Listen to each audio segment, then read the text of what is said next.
Hello and welcome to another Manager 365 video. Today we're going to talk about 4 common mistakes that managers tend to make in interviews.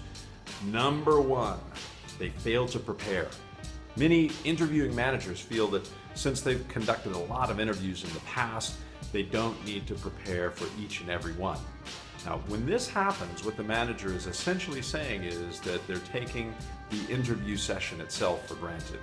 Now, most potential applicants, if they've done their homework, they come in well prepared, and if managers are neglecting preparation, then they can easily fool the manager. They can recite beautifully crafted answers, and the manager's not going to recognize that they're being fooled. So going into interviews without proper preparation puts the hiring manager at a disadvantage relative to the candidate. Here's mistake number 2. Hiring against a resume. This is a really common bias that some managers carry into interviews. Once they've reviewed all of the resumes from candidates that they've received for a job opening, they get this subconscious bias towards certain candidates that they prefer to hire. Now, while skills and qualifications on paper and experience on paper are important, managers should be really focused on assessing the applicant's attitude, enthusiasm, and real experience, drilling into real experience. This will enable a manager to determine whether the applicant is the right fit for the company. Number 3, failing to ask good follow-up questions. Most managers are pretty good at asking opening questions like, oh, tell me about yourself, or tell me about your greatest achievement. Those are pretty light though. The challenge is, how can a manager probe more and go deeper after a candidate has given you an initial answer?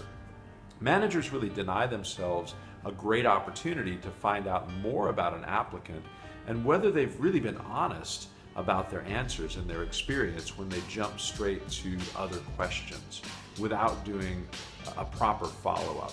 We want to focus on real examples, real behaviors and evidence in those questions. Number 4, failing to conduct background checks. Background checks are essential, especially so for certain positions of trust and leadership roles. Now, it's surprisingly common, though, for hiring managers to skip this step. When labor markets are tight and the economy has a gloomy outlook, there are fewer jobs around, and that means that more people might be tempted to brush up their qualifications, so to speak, when you have a lot of individuals going for positions. This temptation to fake credentials becomes higher as economic conditions worsen or job markets tighten, and it means that managers could be misled into hiring someone who isn't exactly who they say they are. It always pays to be thorough and vigilant when it comes to the background and history of the people that you choose to hire. So there you go, 4 tips, 4 mistakes that a lot of managers make, but 4 tips, if you will, on how to do a better job in the interviewing process and in the hiring process itself. Thanks, and we'll see you again soon.